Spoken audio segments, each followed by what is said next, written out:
ఒక మంచి వీడియోతో మళ్ళీ మీ ముందుకు వచ్చాను.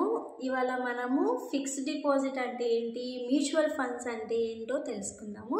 అలాగే వీటి మధ్య ఉన్న డిఫరెన్సెస్ కూడా మనం తెలుసుకుందాము.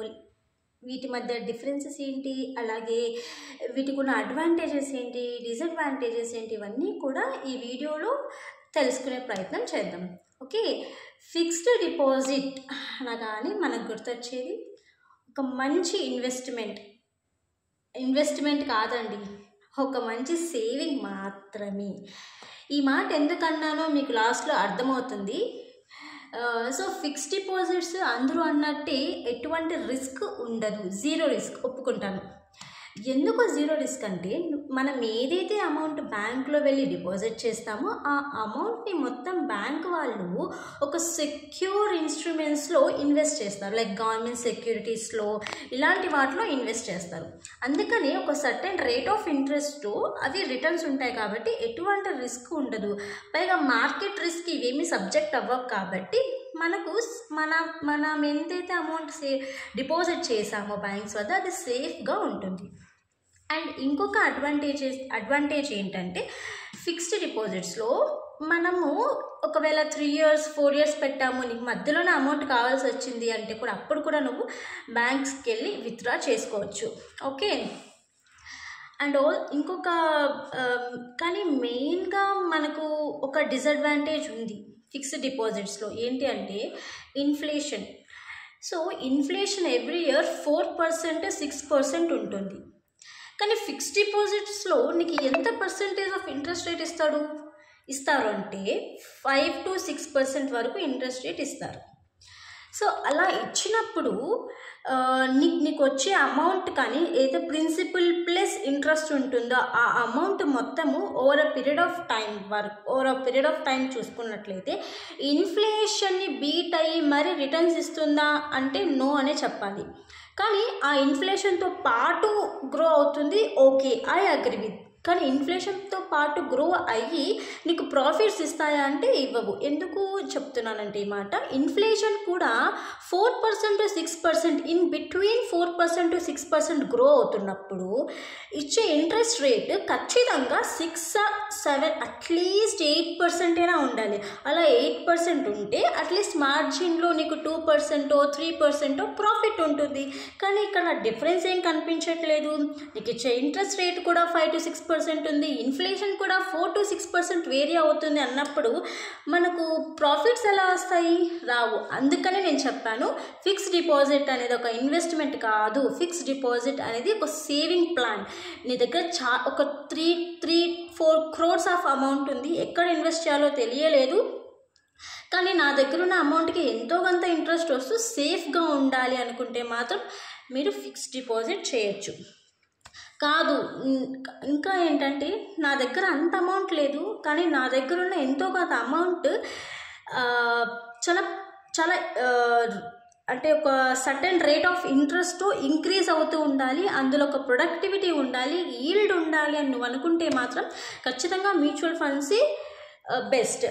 ఇంకా నేను చెప్పినట్టుగా ఫిక్స్డ్ డిపాజిట్స్లో ఏంటంటే ఇన్ఫ్లేషన్ అనేది మేజర్ డిసడ్వాంటేజ్. ఇంకొక డిసడ్వాంటేజ్ ఏంటంటే, ఒకవేళ నువ్వు ఇవాళ వెళ్ళి ఫిక్స్డ్ డిపాజిట్ చేసావు, రేపే వచ్చి ఆ బ్యాంక్లో దొంగలు పడ్డారు, మొత్తం లూట్ చేసేసారు, అప్పుడు బ్యాంక్ మీ డబ్బులు మీకు వెనక్కిస్తుందా? ఎప్పుడైనా ఆలోచించారా? ఇవ్వదండి. ఎందుకంటే ఇప్పుడు బ్యాంక్ కూడా ఇన్సూరెన్స్ తీసుకుంటుంది. తన దగ్గర ఎంతైతే అమౌంట్ ఫిక్స్డ్ డిపాజిట్ అయి ఉందో, లేకపోతే ఎంతైతే లిక్విడ్ క్యాష్ ఉందో వాటి మీద ఇన్సూరెన్స్ ఖచ్చితంగా తీసుకుంటుంది. సో ఎక్కడ ఇన్సూరెన్స్ చేయిస్తుంది బ్యాంక్ అంటే, ఒక సంస్థ ఉంది DICGC, అంటే deposit insurance credit guarantees corporation. ఇక్కడ ఇన్సూరెన్స్ చేయిస్తుంది. సో అలా ఏమైనా లాస్ ఉన్నా, అసెట్కి లాస్ ఉన్నా, లేకపోతే ఒకవేళ బ్యాంక్రప్ట్ అయినా, ఇంకేదైనా జరిగి ప్రజలు డిపాజిట్ చేసిన అమౌంట్కి కానీ, గోల్డ్కి కానీ, దేనికైనా కానీ నష్టం వస్తే అప్పుడు ఈ కార్పొరేషన్ అనేది ఆల్రెడీ ఇన్సూరెన్స్ చేయించుంటుంది కాబట్టి అప్ టు 5 lakhs వరకు నీకు అమౌంట్ ఇస్తారు. కానీ మనం ఇన్వెస్ట్ చేసిందంతా ఫిక్స్డ్ డిపాజిట్లో 1 crore, 1 crore-కి 5 lakhs ఇస్తున్నారు. అసలు ఏమైనా కంపాటబిలిటీ ఉందా? లేదు. సో ఫిక్స్డ్ డిపాజిట్లో కూడా నేను చెప్పేది అదే, ఫిక్స్డ్ డిపాజిట్లో కూడా అడ్వాంటేజెస్ ఉంటాయి, డిసడ్వాంటేజెస్ కూడా ఉంటాయి. ఇప్పుడు మ్యూచువల్ ఫండ్స్ గురించి మనం మాట్లాడుకున్నట్లయితే, మ్యూచువల్ ఫండ్స్ చాలామంది మార్కెట్ రిస్క్ ఉంటుంది అనుకుంటారు. ఎస్ మార్కెట్ రిస్క్ ఉంటుంది. కాకపోతే మ్యూచువల్ ఫండ్స్లో కూడా కొన్ని సేఫ్ సెక్టర్స్ కూడా ఉన్నాయి. అవేంటంటే లిక్విడిటీ స్టాక్స్లో కనుక నువ్వు ఇన్వెస్ట్ చేస్తే అది కూడా సేమ్ ఆల్మోస్ట్ ఎఫ్డి లాగే ఉంటుంది. సో ఇక్కడ ఏంటంటే ఎఫ్డి కన్నా పోలిస్తే కొంచెం రిటర్న్స్ ఎక్కువగా ఉంటాయి. ఇంకోటి అంటే హైబ్రిడ్ మోడల్ కూడా ఉంటుంది, బ్యాలెన్స్డ్ హైబ్రిడ్ అసెట్స్ ఉంటాయన్నమాట. ఇక్కడ ఏంటంటే బోత్ ఈక్విటీస్లోనే ఇన్వెస్ట్ చేస్తారు, అలాగే లిక్విడిటీ స్టాక్స్లో కూడా ఇన్వెస్ట్ చేస్తారు. ఇంకొకటి ఏంటంటే లాస్ట్గా నాట్ లీస్ట్, ఎందుకంటే ఇదే మనకి మ్యాక్సిమం రిటర్న్స్ ఇస్తుంది అనమాట, అదేంటంటే ఈక్విటీస్ అనగానే చాలామంది భయపడిపోతారు. ఎందుకంటే ఎంత లాభం వస్తుందో ఒక్కొక్కసారి అంతే నష్టం కూడా రావచ్చు అనొక భయం మనలో ఉంటుంది. కాకపోతే ఈ మ్యూచువల్ ఫండ్స్లో ఈక్విటీస్లో ఇన్వెస్ట్ చేసేటప్పుడు 1 yearకో 3 yearsకో మనం ఇన్వెస్ట్ చేయకూడదు. మినిమం 5 yearsకి కనుక ఇన్వెస్ట్ చేస్తే కాంపౌండింగ్ ఎఫెక్ట్ ఉంటుంది. కాబట్టి ఖచ్చితంగా మనకి మంచి ఈల్డే వస్తుంది, మంచి ప్రొడక్టివిటీ రిటర్న్స్ మనకి వస్తాయన్నమాట.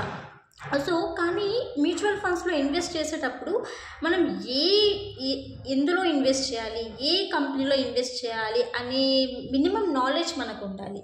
సో ఎలా తెలుసుకుంటాము మనకి ఏ కంపెనీ మంచిదో తెలియదు, ఎలా ఇన్వెస్ట్ చేస్తాము అంటే కొన్ని మనం చూసుకోగలగాలి. లైక్ ఆ కంపెనీ ఎందులో ఉంది, ఆ కంపెనీ యొక్క మెయిన్ యాక్టివిటీస్ ఏంటి, ఒకవేళ ఆ కంపెనీ ఎక్కడెక్కడ ఇన్వెస్ట్ చేస్తుంది, ఆ కంపెనీ యొక్క అసెట్ అలొకేషన్ ఏంటి, ఇవన్నీ కూడా మనము తెలుసుకోవాలి. అండ్ ఆల్సో ఎప్పుడైనా సరే మ్యూచువల్ ఫండ్స్లోనో స్టాక్స్లోనో ఇన్వెస్ట్ చేసేటప్పుడు మనం మార్కెట్ యొక్క ట్రెండ్స్ని అర్థం చేసుకోగలగాలి. అంటే ఈ మేబీ January 7th మనకి మానిటరీ పాలసీ రిలీజ్ చేస్తారు RBI. ఆల్రెడీ ఫినాన్షియల్ బడ్జెట్ వచ్చింది, ఎకనామిక్ సర్వే రిలీజ్ చేశారు, బడ్జెట్ ఆల్రెడీ వచ్చేసింది. 7th మనకి మానిటరీ పాలసీ కూడా రిలీజ్ చేస్తారనమాట. ఈ మూడింటిని మనము స్టడీ చేస్తే బడ్జెట్లో ఏ సెక్టార్స్లో ఎకానమీ బూస్టింగ్ ఇచ్చారు, ఏ సెక్టార్స్లో గవర్నమెంట్ డెవలప్మెంట్ చేయాలనుకుంటుంది, అలాంటి సెక్టార్స్ ఏంటి, అలాంటి కంపెనీస్ ఏంటి, ఆ కంపెనీస్ యొక్క యాక్టివిటీస్ ఏంటి, సో గత 5 years 6 yearsలో వాళ్ళ పర్ఫార్మెన్స్ ఎలా ఉంది, వాళ్ళు ఎంతెంత రేట్స్ ఎంతెంత ఈల్డ్ ఇవ్వగలిగాయి, వాళ్ళ ప్రాఫిట్స్ ఎలా ఉన్నాయో ఇవన్నీ కూడా మనం స్టడీ చేయగలిగితే ఏ కంపెనీ మంచిది, ఎక్కడ ఇన్వెస్ట్ చేయాలి అని ఒక బేసిక్ నాలెడ్జ్ మనకి వస్తుంది. సో అప్పుడు అలాంటి మంచి కంపెనీని ఎంచుకొని అక్కడ మీ మనీని మీరు ఇన్వెస్ట్ చేయండి. ఎప్పుడైనా సరే మనీని సేవ్ చేసుకోవడానికి ట్రై చేయకండి, మనీని ఎప్పుడు కూడా ఇన్వెస్ట్ చేయండి. సో ఇలా ఇన్వెస్ట్ చేస్తే మనకి ఎంతో అంత ఈల్డ్ ప్రొడక్టివిటీ ఉంటుంది, అలాగ మంచి రిటర్న్స్ వస్తాయి. మన లైఫ్ కూడా ఇన్ఫ్లేషన్తో పాటు ఇన్ఫ్లేషన్ని బీట్ చేస్తూ మనకి ప్రాఫిట్ అనేది ఇవ్వాలి. అంటే ఇన్ఫ్లేషన్ ఆల్రెడీ ఎవ్రీ ఇయర్ ఉంటుందండి, 4 to 6% వేరీ అవుతూ ఉంటుంది, ఇన్ఫ్లేషన్ ఉంటుంది. కాబట్టి ఆ ఇన్ఫ్లేషన్ని బీట్ చేస్తూ మనం ప్రాఫిట్స్ని తీయగలగాలి. అప్పుడే మన స్టాండర్డ్ ఆఫ్ లైఫ్ స్టైల్ కానీ అవన్నీ కూడా బ్యాలెన్స్డ్గా ఉంటాయి. సో నెక్స్ట్ వీడియోలో నేను మ్యూచువల్ ఫండ్స్లో లంసమ్గా ఇన్వెస్ట్ చేస్తే ఎలా ఉంటుంది, లేకపోతే సిప్ అంటే ఎవ్రీ మంత్ సర్టెన్ అమౌంట్ని ఇన్వెస్ట్ చేస్తే ఎలా ఉంటుంది, అలాగే సిప్లో కూడా ఇన్వెస్ట్ చేసి చాలామంది అప్గ్రేడ్ ఆప్షన్ పెట్టుకోరు. అలా అప్గ్రేడ్ ఆప్షన్ పెట్టుకోకపోతే మన రిటర్న్స్ ఎలా ఉంటాయి, అప్గ్రేడ్ ఆప్షన్ పెట్టుకుంటే మన రిటర్న్స్ ఎలా ఉంటాయి, ఇవన్నీ కూడా నెక్స్ట్ వీడియోస్ నీకు చెప్తాను. And also me previous video కనుక వింటే అక్కడ బడ్జెట్ హైలైట్స్ చెప్తానని చెప్పాను. మేబీ ఇవాళ నైట్ కానీ లేకపోతే రేపు మార్నింగ్ కానీ బడ్జెట్ హైలైట్స్ చెప్తాను. అండ్ ఆల్సో ఆ బడ్జెట్ హైలైట్స్లో గవర్నమెంట్ ఏ సెక్టార్కి ఎంత బూస్ట్ ఇచ్చారు, ఎంతెంత అలొకేట్ చేశారు, ఏ సెక్టార్స్ గ్రో అయ్యే ఛాన్స్ ఉంది, ఇవన్నీ కూడా నీకు క్లారిటీగా ఎక్స్ప్లెయిన్ చేస్తాను. ఓకే, ఒకవేళ మీకు ఈ వీడియో నచ్చితే లేకపోతే హెల్ప్ఫుల్ అవుతుంది అని మీకు అనిపిస్తే ఒక్క లైక్ చేయండి. Okay, bye.